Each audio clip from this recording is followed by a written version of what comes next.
Well, welcome to this little presentation of the 6L80 transmission made by General Motors.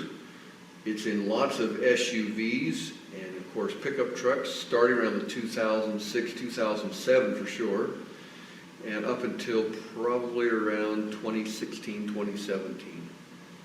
Okay. On the side of this transmission, there's two things to point out. Here's the vent. Okay, here's your breather or vent, and of course a hose would go here and probably go upstream to some little breather cap, and keep help moisture up. We got to let the gases vent. Here's your pressure port.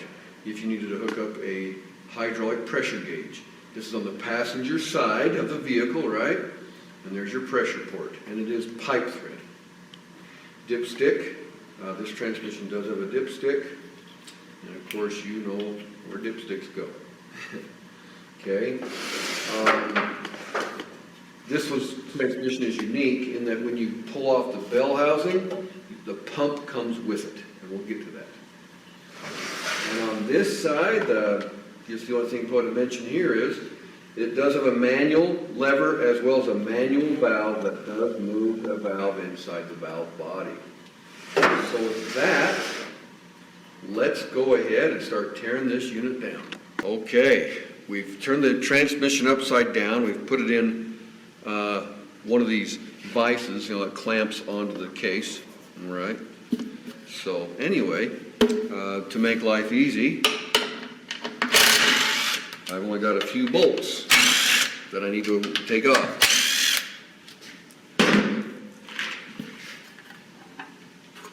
Okay.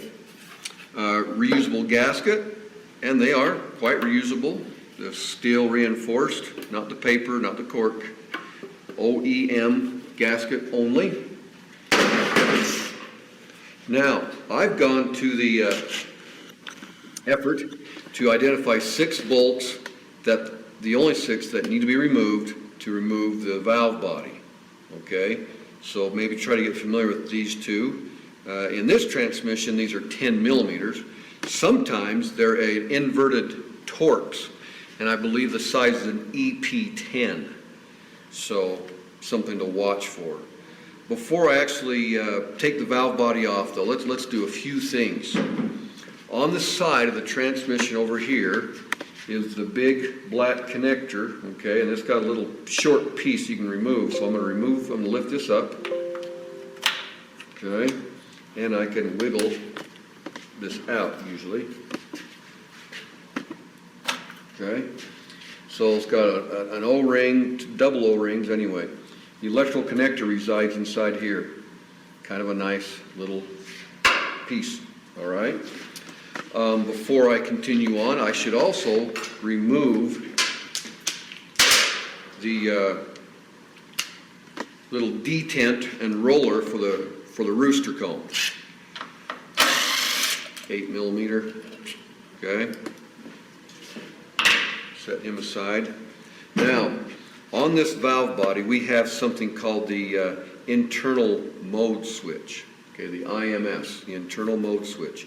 It's a set of contacts, okay, and directing, current to the right solenoids. These are all solenoids. Some are line pressure control, some are shift solenoids, okay. Anyways, I move the gear shift lever on the manual valve. Okay, when we pull the valve body off, we'll show the manual valve. This all moves together, alrighty? Again, and this is part of actually the network. So the electronics isn't just going on here, but there's some electronics obviously down at the main connector. And this works with the vehicle's network system to tell the vehicle and their other systems what gears has been selected, which solenoids are to be operated. So it knows how to monitor engine, load, engine RPM, vehicle speed, the main inputs, right? To have smooth shifting, shift feel. Smooth shift feel. Okay, so we've identified those things. Let's go ahead and remove these 6 bolts that, again, all it takes, and I painted them white, okay, I cheated. So, you take these 6 off, and I got that enough. There we go.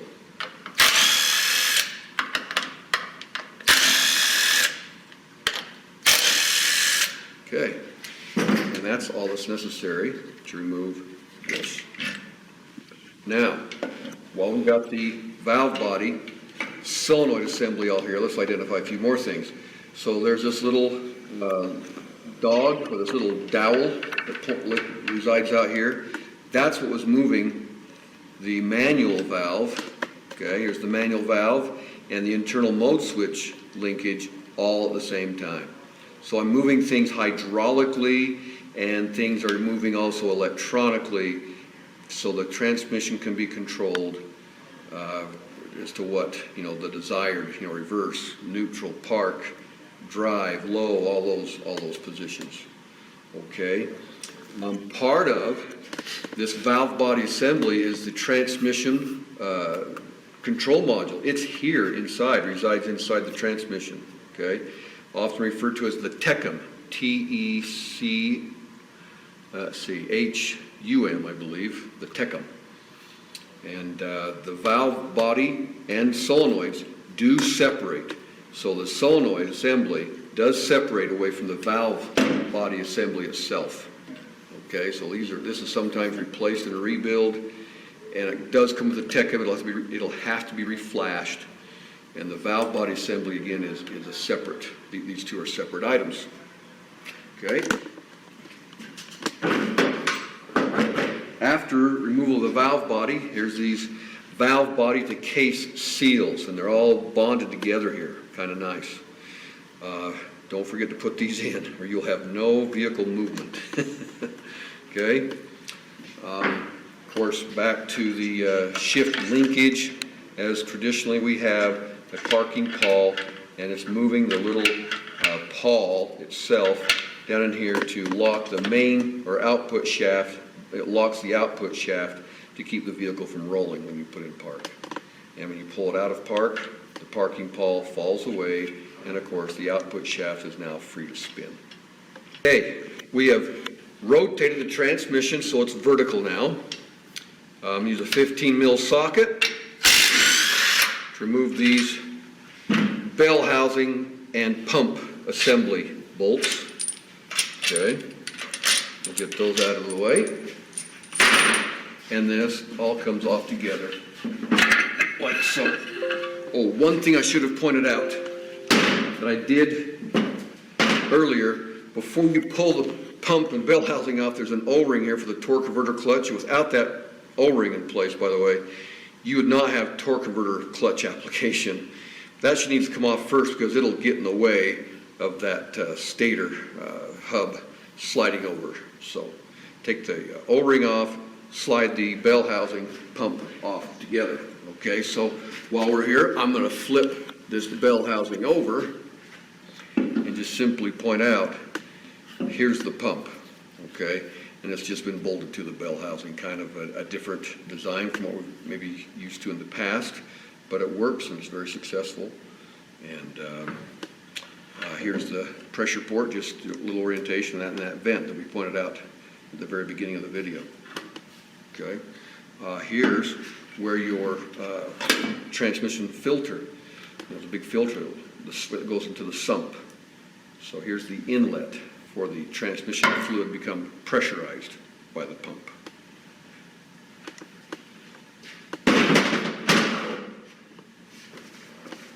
Okay. Now, I'm going to cheat. I've already got them kind of labeled here. But when I pull this main input shaft out, there's 3 drums, or 3 clutch assemblies, actually 2 drums. There's the 4-5-6 clutch, which is down inside, it's smaller. And this particular drum right here, it houses the 1-2-3-4 and the 3-5-R. And again, it all comes out as one assembly. So here we go. It lifts right out, just like that. Okay? So there's one set of clutches here, the 4-5-6. This is the 3-5-R. The 3-5-R resides here. And the 1-2-3-4 clutch assembly. We'll get to that. We'll tear it apart. So we'll set that aside for now. Once we're, well, go ahead and swing over here. Okay. With this assembly just removed from the transmission, we can slide off the 3/5R 1, 2, 3, 4 drum. Okay, this big old drum assembly, and as you can see, there's two sets of clutches in here, and of course the planet and sun, and again the 4, 5, 6 clutch. We'll get to those. Let's continue removing components.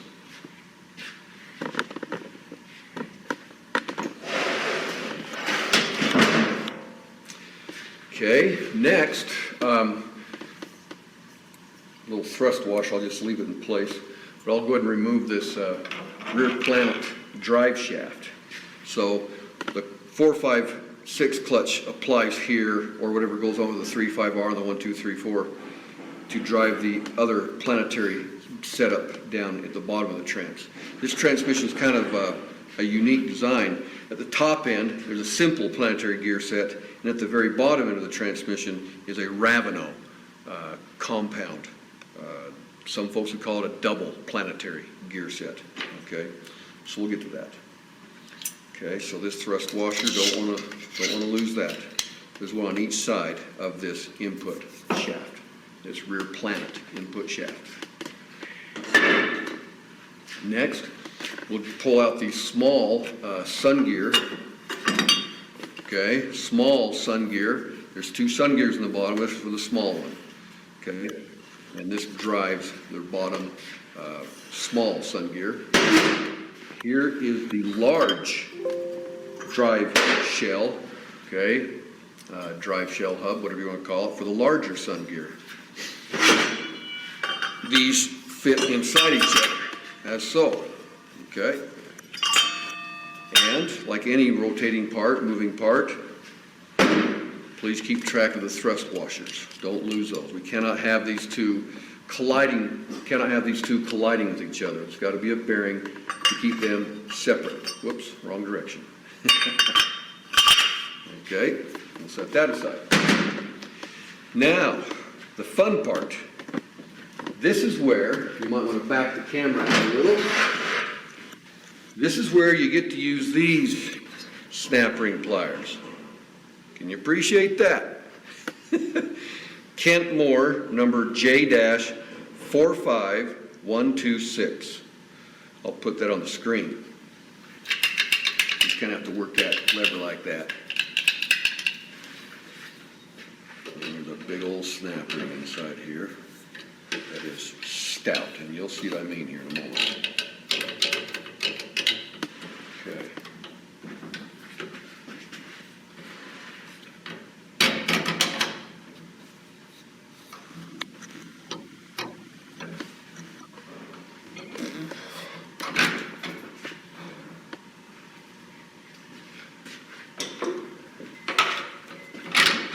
We didn't get put in the right position last time. A little tighter. There we go. There's a snap ring. Okay, I'll unload it on the ground. Okay,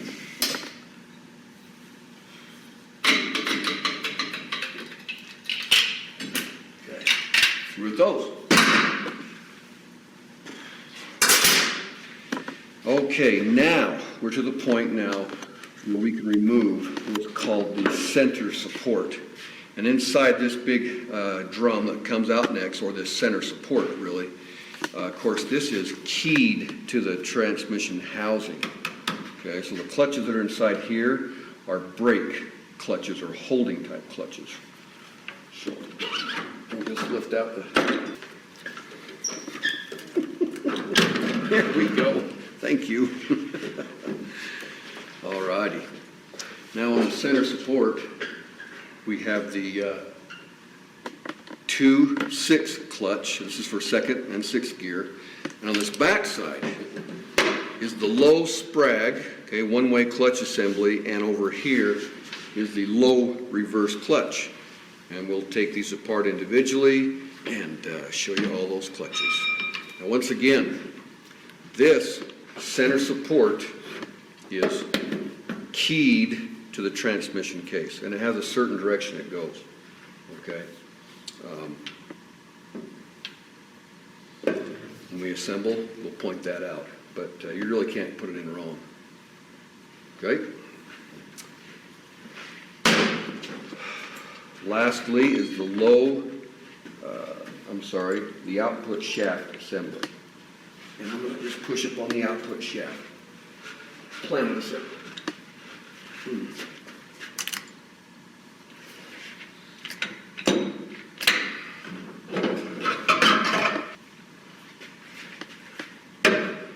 There's the output shaft and the double planetary gear set assembly.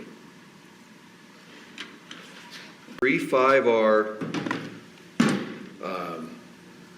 1, 2, 3, 4 drum assembly. Now these have the bulletin out, and lots of rebuilders really watch out for this, to my knowledge. This weld right across here can leak. Okay, this is sometimes why the transmission fails. The 1, 2, 3, 4 clutch fails, is that it leaks hydraulic pressure past here. So that's something to watch for. Okay. So let's go after the 3-5R clutch. As with any clutch, there's a snap ring, right? A retaining ring. Screwdriver I modified. Just took my die grinder and made a little hook. Screwdriver cost me $1.25. Okay. I'm just going to pull it all out as an assembly because there's a apply plate down here. So, of course, the stepped pressure plate, okay, is thick and heavy, so the clutch is applied against the pressure plate. The piston applies it, right? So this clutch has, it looks like 1, 2, 3, 4. We'll count the pressure plate as 5, and 4 frictions. Okay. And again, here's the apply plate. Well, one thing to keep in mind, never put a wavy against a friction. Okay, if you look at this, you can see it's warped, right? Purposely. It's got some wave to it. We want a flat surface against the frictions at all times. If there is a cushion or a wavy plate, it goes behind a steel and often right next to the apply piston. Now here's the apply piston piece, okay? Now the piston is down inside. So these fingers reach down and are actually in touch with the piston itself, and this little reaction device is what's going to actually apply this clutch. So the 3-5R. Let's keep going. There's a blind. Here it is. Over here, I didn't cleaned out. There's a blind spline. See how there's no groove in it for the snap ring? All the other splines have a groove in them for the snap ring except one. Well, that's where the opening of your snap ring goes. Okay? That's where it should go. All right. This particular snap ring, we'll get it out as well. Okay. So, now here is the pressure plate for the 1, 2, 3, 4 clutch. Okay? It's thick. Again, the piston is pushing the clutch against the pressure plate. I'm just going to dump it out.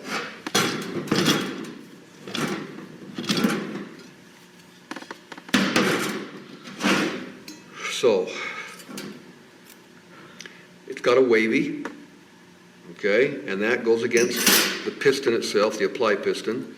Here's of course, a steel and a friction, steel, friction, and so forth. So we got 2, we got 3, 4, 5. This has got 5 frictions. 1, 2, 3, 4, 5 frictions. Okay. So I'm going to stack it. It goes that way. So now we're not through. We've got to get these pistons out of here. There's balance pistons and apply pistons, 2 of each. Let's see if this press will work.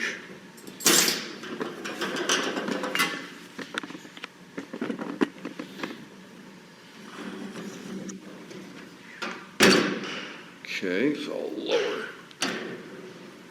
this down a ways.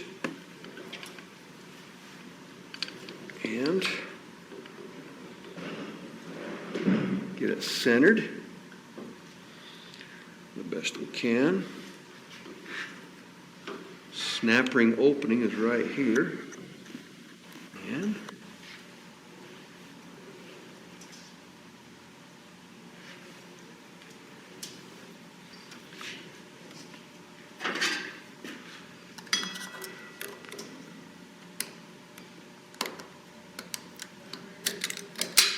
okay.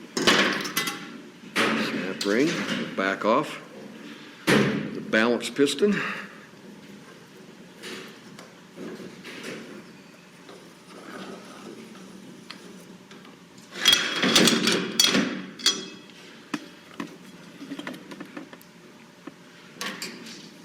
Shouldn't take much to get him out. There we go.